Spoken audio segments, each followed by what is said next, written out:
مانتے ہی آج بڑی یاری شریف ہے نا گھر پہ لنگر بنایا تھا, آپ کے لیے بھی لے کر آیا ہوں. بکرے کا گوشت ہے اس میں. اچھا بکرے کا گوشت بنایا, واہ ایسے موقع پہ بڑے پیسے نکل آتے ہیں آپ لوگوں کے پاس. چلو کوئی نہیں, گوشت میں رکھ لیتا ہوں, لیکن نا میں کھانا کھا کے ہڈیاں آپ کو واپس بھجوا دوں گا. کیا مطلب آپ کا, ہڈیاں واپس کر دیں گے؟ یہ کس طرح کی باتیں کر رہے ہیں آپ؟ اب دراصل جن کے نام کا آپ لنگر بانٹ رہے ہو ان کا ہی تو واقعہ بتاتے ہو آپ لوگ کہ انہوں نے مرغے کا گوشت کھا کے ہڈیوں سے واپس مرغا تیار کر دیا تھا.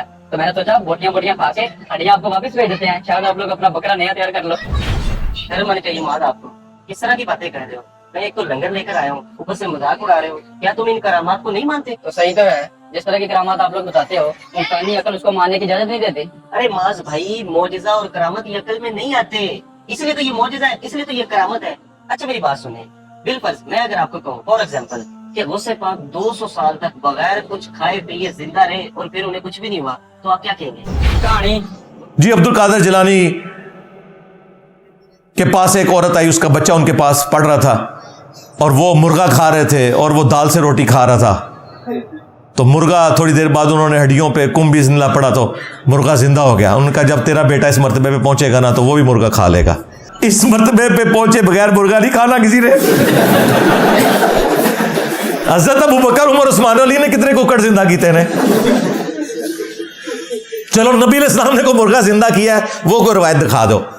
کہ ظاہر ہے کہ بزرگ تو حضور کی سنت پہ ہوتے تھے نا, تو حضور بھی پھر یہی کرتے ہوں گے نا کہ نبی علیہ السلام خود مرغا کھاتے ہوں گے اور اپنے مریدین کو جو ہے وہ سوکھی روٹی کھلاتے ہوں گے.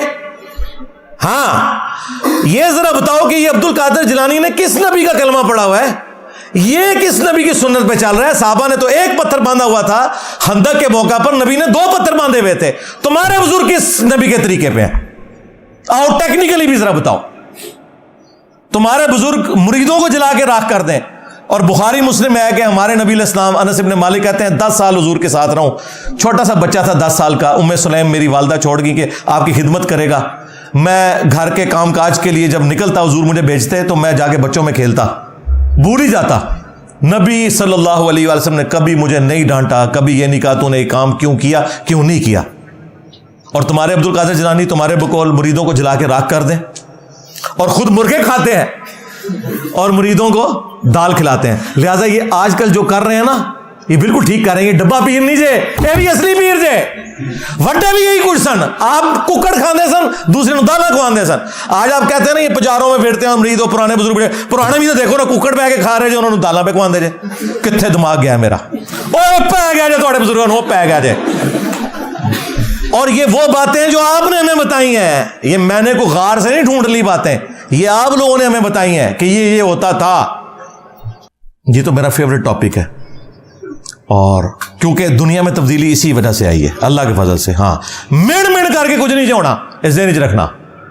لما پا لینا سارے بابیاں نو, اسی انہوں نے مننے والے نو, اور کہنے ہاں بھی توبہ کرو, قرآن و سنت کے راستے پہ آ جاؤ, ادروائز یہی بےعزتی تمہاری ہوتی رہے گی. کیونکہ ہم نے دین کو بچانا ہے. تم لوگ کافر ہو کے مر جاؤ, ہندو ہو کے مر جاؤ, کرسچن ہو کے مر جاؤ, کوئی مسئلہ نہیں, لیکن جب اسلام کا نام لوگے پھر تمہیں ہم غداری نہیں کرنے دیں گے دین کے ساتھ. کرامت کو ہم مانتے ہیں, کر کے کوئی کچھ نہیں دکھا سکتا, یہ ذہن میں رکھیے گا, کر کے کچھ نہیں کوئی دکھا سکتا. ایک ان کے پاس تخت بلقیس والا واقعہ ہے جس کو انہوں نے مس یوز کیا ہے, اس کو تو میں بعد میں ڈسکس کروں گا, پہلے بھی کافی دفعہ کر چکا ہوں. کر کے کوئی نہیں کچھ دکھا سکتا. ہاں دعا کریں, ہم تو مانتے ہیں کہ اللہ کے نیک بندوں کی دعائیں قبول ہوتی ہیں, اس میں تو کوئی دوسری رائے نہیں ہے. اس کے لیے نبی ہونا بھی شرط نہیں, کہہ رہے نبی کی بھی دعا قبول ہو جاتی ہے. بخاری مسلم دونوں کے اندر آیا, سعید ابن زید کے اوپر ایک عورت نے جھوٹا الزام لگا دیا تھا کہ اس نے زمین دبا لی ہے. مروان بن حکم اس وقت گورنر تھا مدینے کا, اس نے سعید ابن زید کو بلوایا کہ یہ حضرت آپ کے خلاف یہ مقدمہ ہے. تو ان کے جملے سننے والے ہیں, انہوں نے کہا کہ میں نے خود اپنے کانوں سے رسول اللہ سے یہ بات سنی تھی صلی اللہ علیہ وآلہ وسلم کہ جس نے ایک بالشت زمین بھی کسی کی دبا لی, 7 زمینوں کا توق اس کے گلے میں قیامت والے دن ڈالا جائے گا.